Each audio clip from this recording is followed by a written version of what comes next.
What made Roman emperors never worry about the future?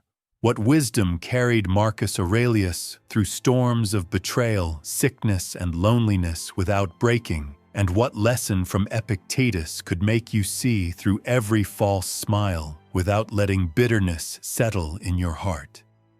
Imagine you are walking at night through a quiet Roman courtyard. The oil lamps burn faintly against the marble columns, and the silence feels heavy as if the city itself is holding its breath. You think of the countless conversations that once took place here, senators whispering secrets, soldiers boasting of victories, merchants bargaining under the moon. Beneath the surface of such words, always the truth lingered, dislike, envy, suspicion, and often it was never spoken aloud. You've felt this before in your own life. A person doesn't confess their feelings, yet their absence does the speaking. They don't strike you, they don't insult you, but their silence cuts deeper. The Stoics understood this well. They believed that a man's true nature reveals itself not in the speeches he makes, but in what he withholds. You notice it in the way someone slips from your side, how their steps grow lighter when you enter a room. That is the first sign, the silent withdrawal. Marcus Aurelius once wrote, "You have power over your mind, not outside events. Realize this and you will find strength. When you sense someone pulling away, it stirs anxiety within you. You wonder what you did wrong." But the Stoic approach is different. Instead of demanding their closeness, you observe without judgment. You remind yourself that affection cannot be forced, nor should you grieve the loss of what was never truly offered. The silence of others becomes a mirror reflecting your own capacity for endurance.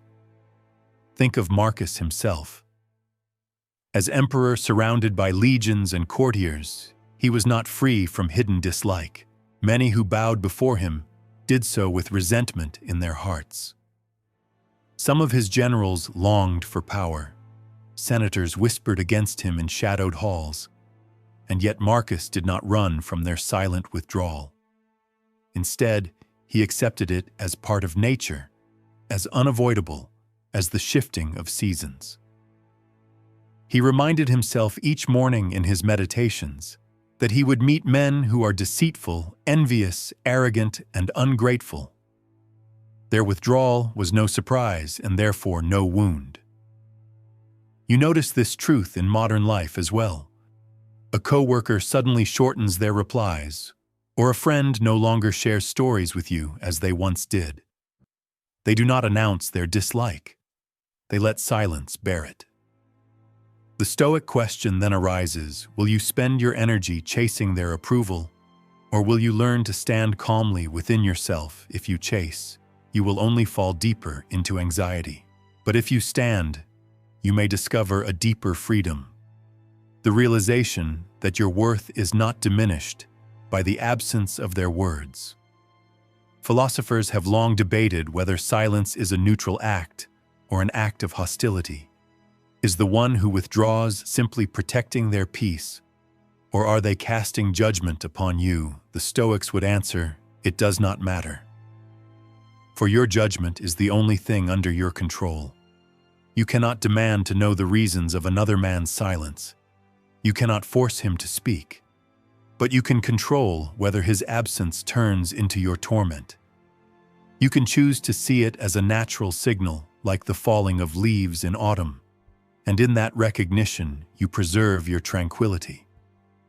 But here lies the deeper challenge. When you notice someone withdrawing, a quiet voice in your mind protests, "I cannot endure this." It whispers that you are unworthy, that you must do something to win them back. And yet this is where Stoicism demands discipline. Endure it. Let the silence teach you that not every bond is meant to be permanent. Not every heart is meant to remain close. The discipline is not in fixing the other, but in strengthening yourself. Only then can you stand like Marcus in his courtyard, calm among the silent walls of those who may have disliked him, but could not shake his peace. So before you get comfortable, take a moment to like the video and subscribe, but only if you genuinely enjoy what I do here. Because as you reflect on the nature of silent withdrawal, you realize it is not only about others. It is also about you, whether you can bear to let go, whether you can endure absence without collapsing. And to understand why this is so important, we need to look more closely at the next mask people wear: politeness, that feels strangely forced. You notice it in the way someone says, "That's wonderful," while their eyes remain cold. Their lips stretch into a smile, but the muscles around their eyes don't follow. Their voice trembles just slightly, as if it struggles under the weight of pretense. This is forced politeness, the second sign that someone dislikes you, but refuses to admit it. To the inattentive ear, it passes as kindness. But to the ear trained in Stoic attentiveness, it is a dissonance too sharp to ignore. The Stoics valued sincerity. Seneca once wrote, "A friend should be retained with all care and love, but not bought. For what is given for a price, even affection, is not lasting." You think about these words when you encounter the exaggerated compliments of someone who does not mean them. The Stoic perspective teaches you that words without genuine intent are like coins without metal; they carry no true value. And yet most people rush to accept them because they fear the silence behind them even more. Imagine Marcus Aurelius walking into the Senate. Dozens of men rise, offering their carefully measured greetings, "Hail Caesar." Their voices are respectful, even warm. But beneath their tones lies ambition, envy, or resentment. Marcus, trained in philosophy from his youth, surely recognized it. Did he let it disturb him? No. He reminded himself, "You should consider what kind of men they are whose approval you wish to gain, and what kind of men they are whose disapproval you fear." The Stoic insight is not that you should expose every false smile, but that you should understand the futility of anchoring your peace to them. This insight applies to your own daily encounters. A colleague praises your presentation with words that sound polished but hollow. A neighbor congratulates you, yet their tone is clipped mechanical. Deep down, you sense the disconnection. Forced politeness is not the same as respect. It is merely the camouflage of civility. And here lies the question: do you resent them for it? Or do you train your soul to remain untouched? If you chase after sincerity in every interaction, you will live in disappointment. But if you accept that many words are empty wind, you begin to build the fortress of inner calm. Philosophers have debated whether this forced civility is hypocrisy or mercy. Some argue that politeness, even false, is a social grace, a way of sparing feelings. Others claim it is dishonesty that erodes trust. The Stoics leaned toward the former interpretation, though with caution. They did not seek to rip masks from faces, but to observe them with detachment. For whether a man's smile is true or false, it remains outside your control. What matters is not whether others are sincere, but whether you allow insincerity to poison your own mind. Think of the discipline Epictetus urged upon his students. He told them that a philosopher must learn to distinguish what belongs to him and what does not. The tone of another's voice, not yours. The motives behind their compliments, not yours. But your judgment about them that is entirely yours. If you interpret forced politeness as betrayal, you wound yourself. If you interpret it as nothing more than the natural etiquette of society, you remain unharmed. As Epictetus said, "Men are disturbed not by things, but by the views which they take of them. And yet the temptation remains, you wish to unmask them, to say, 'I know you don't mean this.' But a Stoic answer would be silence. Why? Because confronting every insincere word drains you, it feeds your anger, and anger, Marcus reminded himself, is the enemy of reason. The better path is quiet observation coupled with self-command. Accept their politeness, even if hollow, as you accept the changing weather, sometimes warm, sometimes cold, but never yours to command. This is where you learn endurance. You might not endure betrayal, you might not endure cruelty, but you can endure forced politeness if you remember that it is not your role to correct every mask. Your role is to strengthen your own soul, to live sincerely yourself, and to guard against the corruption of bitterness. And so you train your mind, little by little, to smile back, without expectation, to hear empty compliments, without letting them define your worth. From silent withdrawal, you now pass to the eyes. For no matter how smooth the words, no matter how careful the politeness, the eyes cannot fully hide what the heart carries. And so you begin to see that the next sign is written not on the lips, but in the gaze. You notice it most clearly when words and eyes no longer agree. Someone tells you, "I'm glad you're here," but their gaze flickers toward the door, as if measuring how quickly you might leave. Or they say, "That's a good idea," while their eyes slide past you unfocused, betraying impatience. This is the third sign that the eyes, those restless windows of the soul, reveal dislike, no matter how carefully the lips pretend otherwise. The Stoics urged constant attention to appearances, not so that you may control others, but so that you may master yourself. Marcus Aurelius reflected, "The soul becomes dyed with the color of its thoughts." When you look into another's eyes, you see not the words they intend to project, but the hue of their inner judgment. You feel it in a gaze that lingers a second too long in disdain, or in one that darts away to deny connection. The dissonance unsettles you because human beings are wired to seek congruence, but Stoicism reminds you the discord is theirs, not yours. Imagine Epictetus, once a slave, speaking to his master. The master may have said polite things, even instructing him kindly in some matters. Yet Epictetus surely learned to read the contempt in the man's eyes. That contempt could have enslaved him, inwardly filling him with shame. But instead, Epictetus built his philosophy on the recognition that what another man's gaze communicates is outside his control.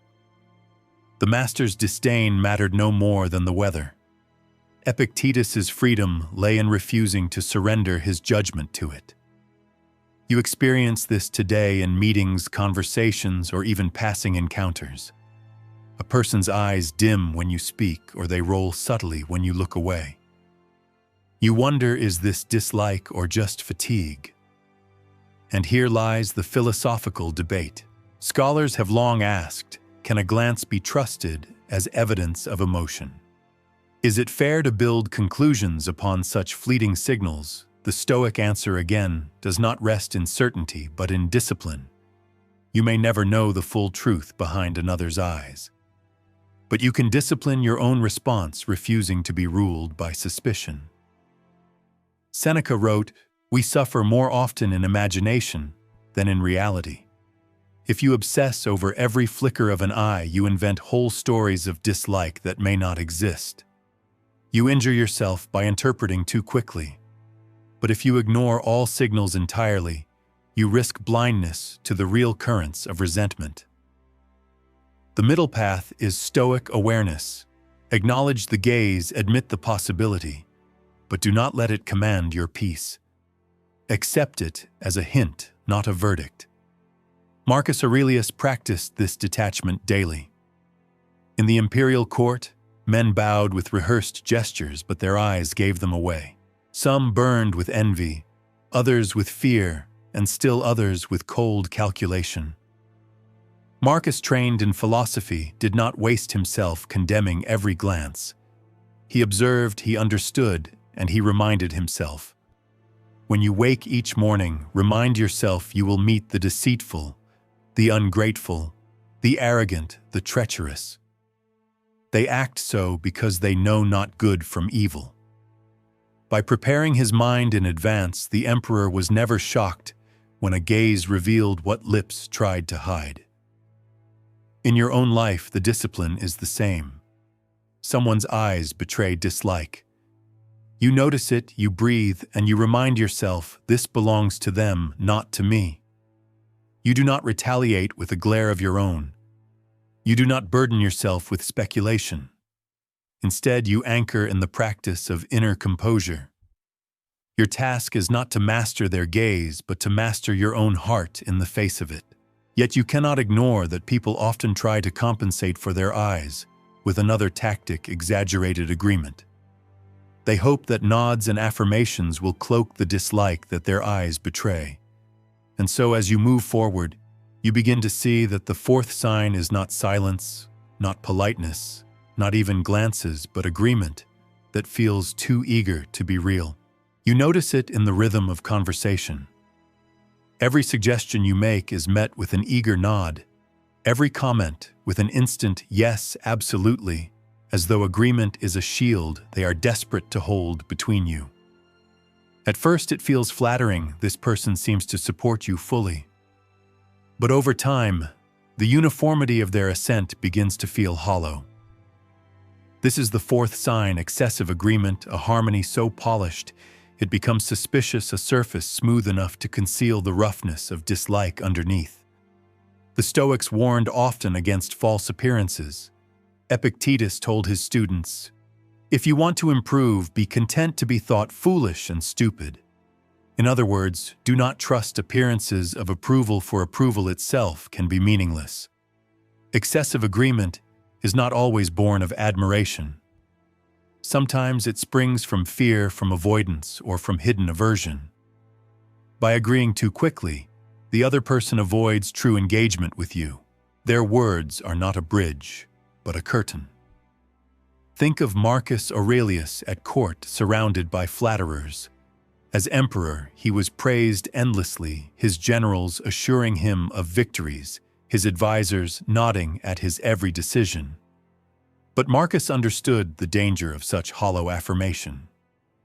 He reminded himself in his meditations that truth does not require applause, and wisdom does not depend on approval.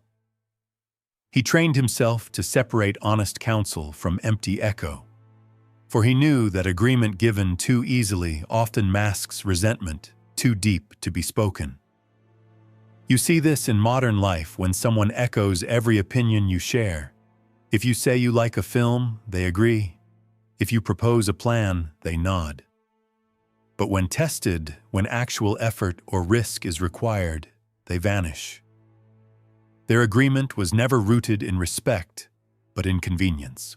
And here lies the philosophical question: is excessive agreement an act of hostility or simply cowardice?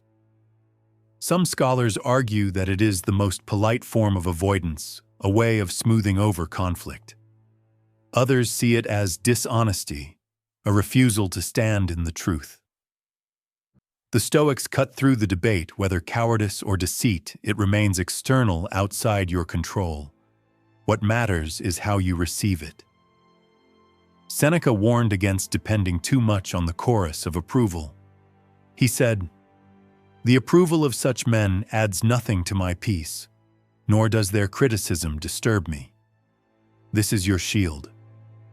If someone agrees with you excessively, do not build your confidence upon it.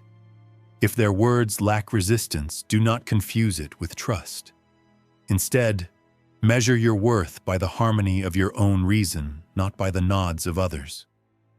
Otherwise, you risk bending yourself to false allies whose hidden dislike may one day surface when you least expect it. Think again of the subtle danger. A man who disagrees openly at least respects you enough to engage. But the one who agrees with every word may be setting you up for the sting of exclusion later. Excessive agreement is the soil where silent withdrawal and subtle rejection quietly grow. A Stoic response is not suspicion, but awareness. You accept their assent without depending on it, just as you would accept the changing wind. You remain steady, anchored not in their voice, but in your own reason. And yet the practice of endurance becomes sharper here.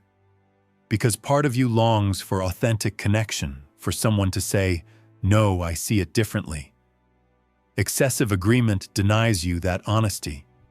It tempts you to despair, to think no one truly sees me.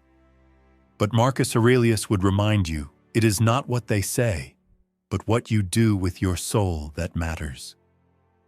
Your endurance is tested not by their words, but by your ability to live truthfully even when surrounded by shallow echoes. From silence to forced politeness, from glances to false harmony, you begin to see the pattern of hidden dislike more clearly. And soon you notice the next stage, more practical and painful exclusion. For the one who dislikes you may hide it in words, but eventually it is revealed in actions when the invitation never arrives, when the gathering happens without your name. It begins quietly. A group gathers, and you realize you were never invited. A celebration passes, and your presence was never requested. The words may remain polite, the smiles intact, but the truth reveals itself in action. You have been excluded. This is the fifth sign, subtle exclusion, where dislike wears the mask of forgetfulness. And yet, in the space left behind, you feel it clearly. Someone has chosen not to include you. The Stoics knew this pain well. Marcus Aurelius, though emperor of Rome, was not immune to exclusion. In his meditations, he often reminded himself not to expect gratitude or loyalty, even from those closest to him. He wrote, "Do not expect Plato's Republic, but be satisfied if the smallest thing goes well." Imagine the emperor, leader of millions, master of armies, yet preparing his mind for disappointment, for betrayal, for exclusion from the hearts of men. His wisdom teaches you the absence of an invitation is not the absence of your worth. In your life, exclusion feels sharp because it challenges your natural longing for belonging. Humans are communal creatures. We thrive on recognition. So when a circle closes without you, it feels like a wound. A coworker organizes a lunch and forgets to add your name. Friends share photos of an outing you never heard about. Even family members sometimes gather without calling you. It is easy in those moments to hear your mind whisper, "I am unwanted. I am lesser." But the Stoic reply is firm. Your value is not measured by whether others open or close their doors. Seneca offered this reminder: withdraw into yourself as far as you can. Associate with those who make you better, and welcome those whom you yourself can improve. If exclusion teaches you that certain people do not value your presence, it also reveals where your energy should not be wasted. For the Stoic, exclusion is a guidepost. It directs you toward those who truly accept you and away from those whose approval is shallow or conditional. Philosophers have debated whether exclusion is always a sign of dislike. Sometimes it is indeed malice. Other times it is indifference or mere oversight. But the Stoic position is clear. Regardless of intent, your task remains the same: to preserve your peace. You cannot control whether people invite you. You can only control whether their exclusion becomes your torment. Marcus would remind you that life is short, and bitterness only makes it shorter. The better path is to endure exclusion with calm, to see it as proof that your happiness cannot depend on the shifting choices of others. And yet the wound still stings. You may not be invited, but you notice how quickly they welcome others.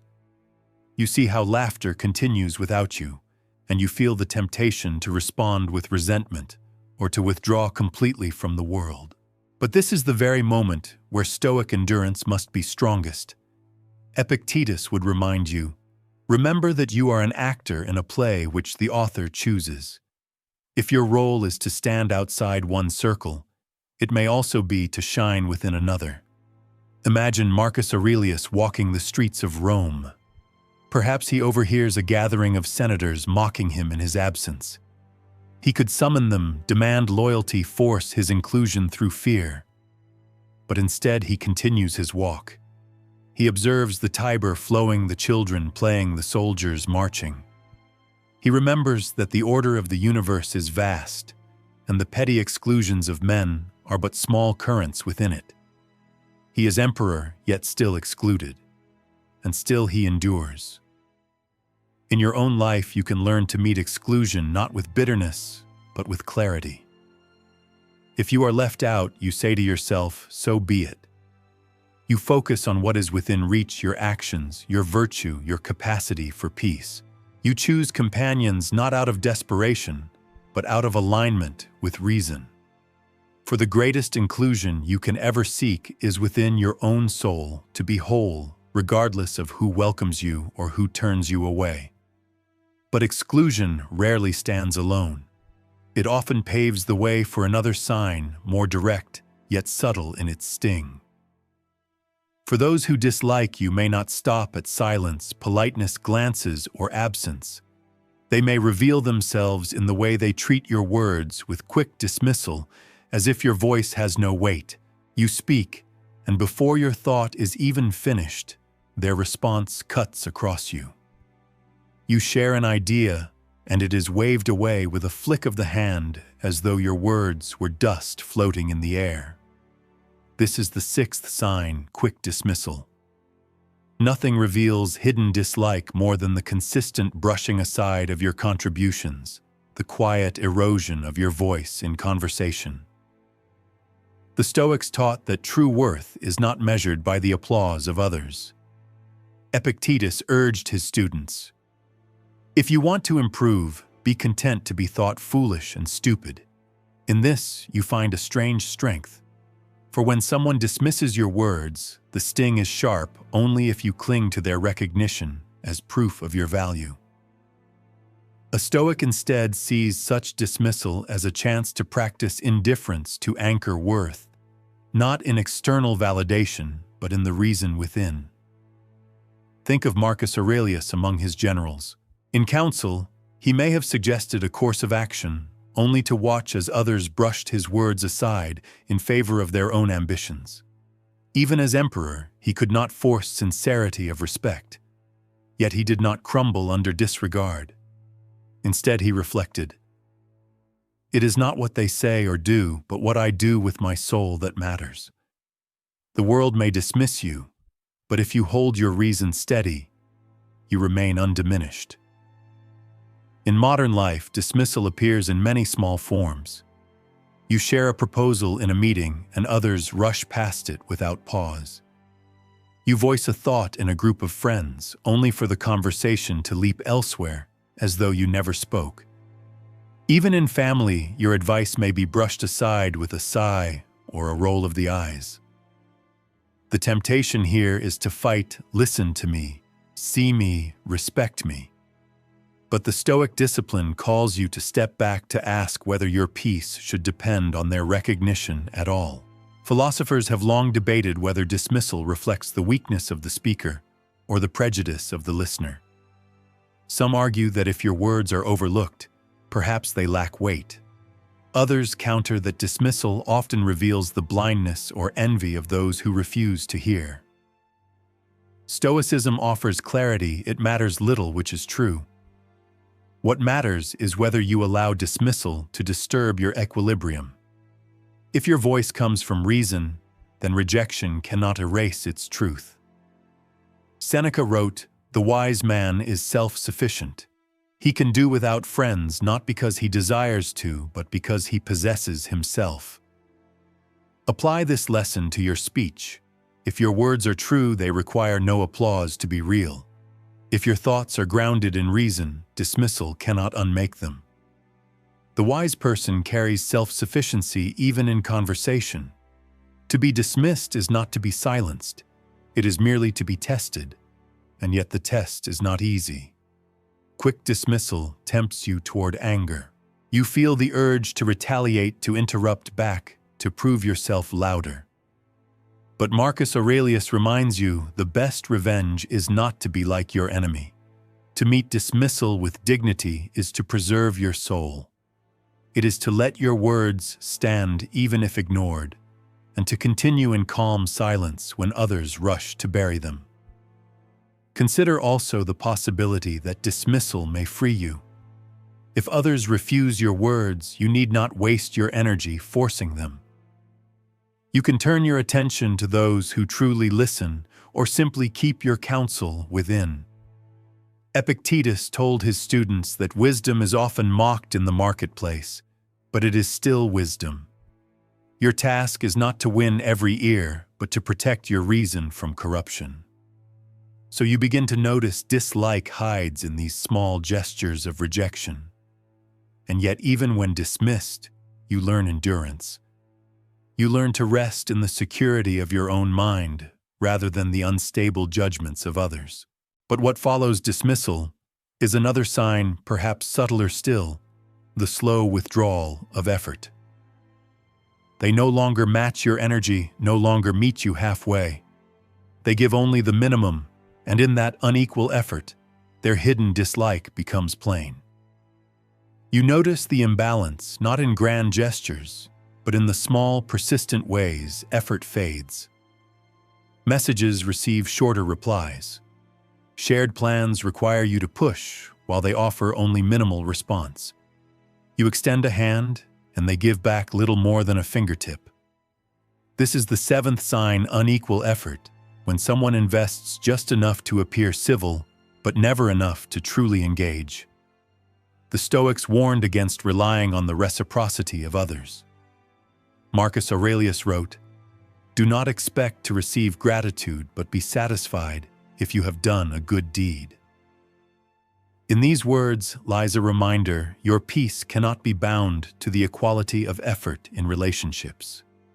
You may give more than you receive.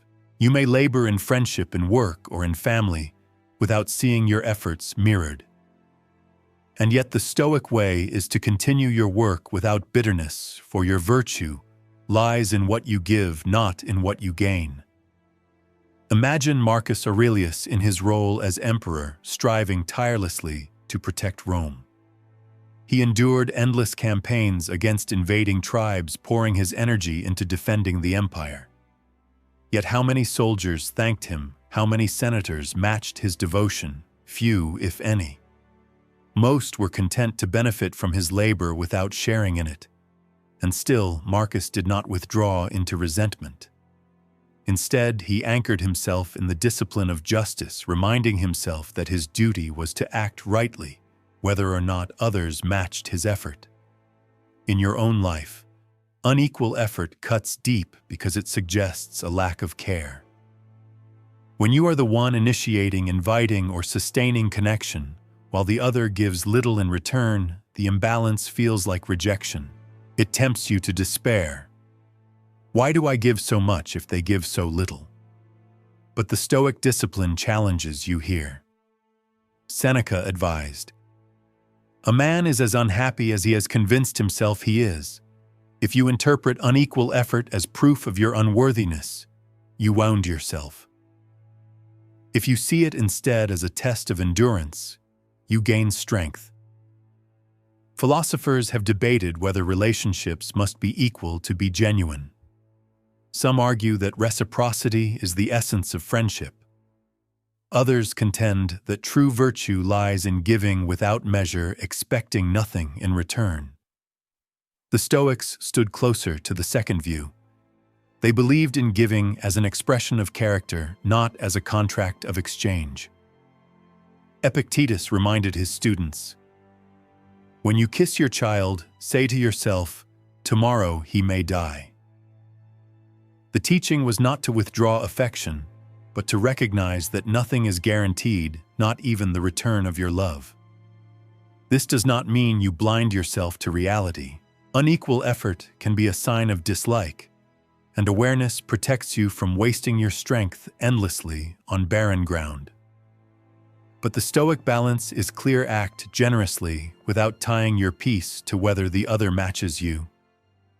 For if you give only to be repaid, your giving is not virtue, but bargaining.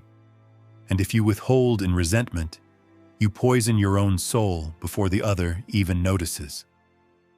Unequal effort is often subtle. A friend who once sought your counsel now grows distant, responding only when convenient. A colleague once eager to collaborate now contributes the bare minimum. Even family members may drift, offering little warmth unless prompted. In these moments, your task is not to chase or demand. Your task is to observe, to accept, and to adjust your expectations without bitterness. Marcus Aurelius counseled himself to expect the ungrateful. By doing so, he robbed ingratitude of its sting. Yet the endurance required here is heavy. To give when another withholds feels like walking uphill with no end in sight. But you remind yourself the weight you carry is not theirs. It is your own soul's training. You are not harmed by their lack of effort. You are tested by it. And in meeting the test with calm, you become stronger. But sometimes unequal effort is not hidden in silence, it slips out in speech. It appears in remarks that seem kind, but twist with subtle poison compliments laced with disdain. And so the next sign reveals itself in words that cut softly but deeply, the backhanded remark. It comes in words that shine on the surface but wound beneath. Someone says, "You did well for once," or "That's impressive, especially coming from you." These are not open insults, yet neither are they genuine compliments. They are backhanded remarks, sharpened with quiet disdain. This is the eighth sign, when dislike hides behind a mask of playful teasing or subtle praise, leaving you uncertain whether to smile or recoil. The Stoics valued clarity of speech. Seneca reminded himself, "What need is there to weep over parts of life? The whole of it calls for tears." In these lines, he acknowledged the cruelty often embedded in daily interactions. But for the Stoic, the proper response is not anger. It is the recognition that words reveal the speaker's weakness, not your own. A backhanded remark is less a judgment of you than it is a mirror reflecting their envy, bitterness, or insecurity. Think of Marcus Aurelius enduring the whispers of those who resented his power. Senators may have praised him in public, while muttering criticism in the safety of their circles. Generals may have offered flattery laced with subtle mockery. Marcus, instead of responding with fury, recorded in his meditations, "The best way to avenge yourself is not to be like the wrongdoer." To him, every sly word was a chance to practice endurance, to show that calm strength outlives petty insult. In your own life, backhanded remarks appear everywhere. At work, someone calls you surprisingly competent. A friend teases you about your successes, dressing their envy as humor. Even within family, you hear phrases like, "Well, at least you managed this time." Each remark strikes at your pride, tempting you to snap back to prove yourself, or to retreat in hurt silence. But here the Stoic lesson shines brightest. You do not need to defend yourself against words that are empty of reason. Philosophers have debated whether such remarks should be confronted or ignored. Some argue that silence permits disrespect to spread unchecked. Others say that reaction only feeds the offender's intention. The Stoic response is a middle way: discern the intent, but master your own reaction. If the remark is truly poisonous, you may choose calm correction. If it is shallow mockery, you let it pass like wind over stone. Epictetus counseled, "Remember, it is not he who reviles you or strikes you who insults you, but your opinion that these things are insulting." In other words, their words cannot harm unless you grant them power. And yet endurance here is not easy. A backhanded remark lingers, replaying in your mind. You feel the urge to prove them wrong, to erase the sting by outperforming or retaliating. But Marcus Aurelius would remind you that to let another's opinion dictate your actions is to surrender your freedom. True freedom is to hear the barb, acknowledge it, and continue in accordance with your reason unshaken. You might recall a modern situation: someone praises you in front of others, but with a twist that invites laughter at your expense. The group chuckles, and you feel heat rise in your chest. But imagine answering not with anger nor with shame, but with quiet composure. You smile gently, not because their words are true, but because their words cannot reach the fortress you are building within. That is Stoic victory, not crushing them with rebuttal, but transcending the need to respond at all. Backhanded remarks reveal dislike most clearly because they blend civility with disdain. They are signals that someone wants to injure without being accused of hostility.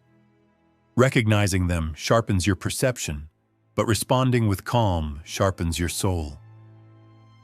And yet, even when the tongue hides malice, the body often betrays what words cannot cover. For the ninth sign emerges not in speech, but in posture, in the quiet lean of a shoulder, in the step taken just out of reach. You begin to notice that dislike has a geography, that it creates distance as surely as a wall. You see it in the way their chair shifts ever so slightly away, or how their arms cross like barriers between you. They lean back when you lean forward, or take a step aside when you approach. This is the ninth sign, physical distance. Even when words are warm and polite, the body often reveals the truth of what the heart conceals. The Stoics taught that nature does not lie. Marcus Aurelius reflected, "If someone despises me, that is their affair. But I must see to it that I am not found doing or saying anything contemptible."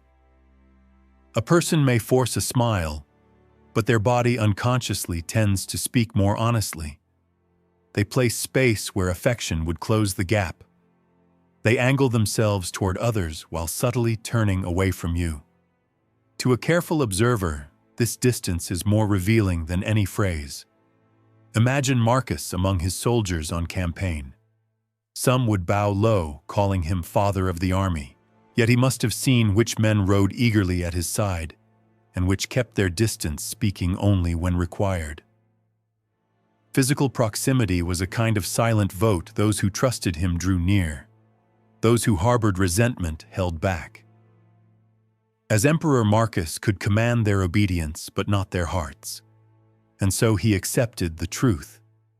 Closeness of body does not guarantee closeness of soul. Distance is not his to control. You encounter the same in modern life. A colleague never sits beside you when there are seats available. A friend lingers at the edge of the group, careful not to stand too near. Even family members sometimes pull back, giving you less embrace, less touch, less warmth. You notice the pattern, and with it comes the temptation to ask, why? What did I do wrong? Yet Stoicism reminds you what others do with their bodies is not your burden. Your task is only to master your interpretation of it. Philosophers have long debated the meaning of physical distance. Is it always dislike? Sometimes it is simply habit or shyness or fatigue. But when the pattern repeats, when warmth has been replaced with avoidance, the sign is difficult to ignore. And yet Marcus would remind you, why should it bother you if others avoid you? Is the sun less radiant because someone seeks the shade? The meaning you give their distance is far more powerful than the distance itself. Seneca offered a similar truth. It is not the man who has too little who is poor, but the one who hankers after more. Apply this to closeness. It is not the absence of another's nearness that harms you, but your craving for it. If you expect constant closeness, you will feel abandoned at every step. But if you train yourself to be sufficient within their distance, loses its sting. Still, the test of endurance here is sharp. The body speaks in ways that bypass reason. When someone pulls away, your instincts register rejection before your mind can intervene. It is easy to feel hurt, even without words exchanged. But the Stoic practice is to breathe, to notice, and to choose. Will you let the shifting of another's body shift your soul? Or will you remain steady, anchored in your own reason? Think of Epictetus, who taught that every insult, every rejection, is only as strong as the meaning you grant it. If someone stands apart, that is their choice. It does not lessen your virtue. If they lean away, their body reveals their mind, but it need not command yours. You cannot close every distance, but you can close the greatest distance of all, the gap between your longing for control and your acceptance of reality. From silent withdrawal to forced politeness, from glances to nods, from exclusion to dismissal, from imbalance to sly remarks, and now to physical distance. You have traced the many ways hidden dislike shows itself. But the Stoics never taught merely to recognize these signs. They taught how to respond. And so you arrive at the final and most important lesson: the inner response, the choice to meet all these signs, with calm endurance, without anger, and with the freedom of a soul unshaken. At last you arrive at the inner response, the final and most vital signpost along this path. For though you have seen the silence, the politeness, the glances, the nods, the exclusion, the dismissal, the imbalance, the sly remarks, and even the shifting of bodies, none of these would matter if not for the echo they stir within you. What reveals itself most clearly is not their dislike, but your reaction to it. And here lies the ultimate Stoic lesson, that you can endure another's dislike without letting anger corrode your soul.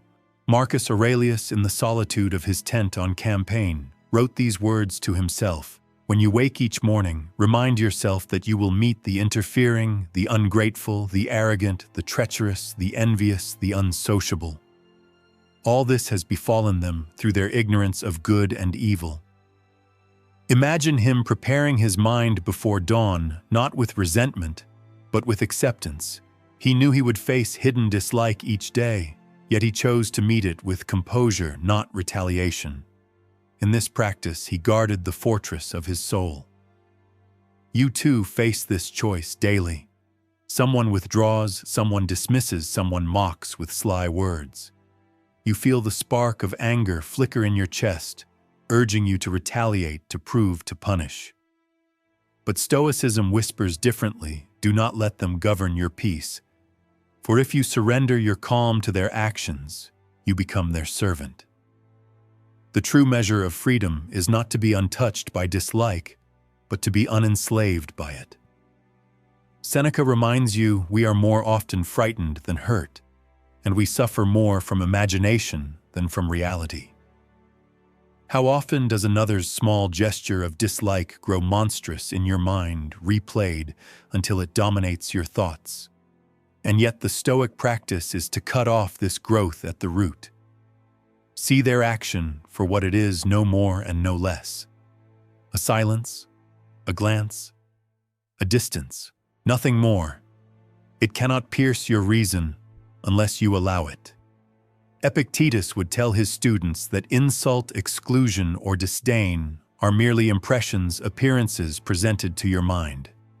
Your freedom lies in your power to judge them. You can label them wounds and thus bleed. Or you can label them nothing and thus remain unshaken. The choice always rests with you. And still, the challenge persists. Dislike hurts because it strikes at your longing for connection. It tempts you to say, "I cannot endure this. I must be liked. I must be included."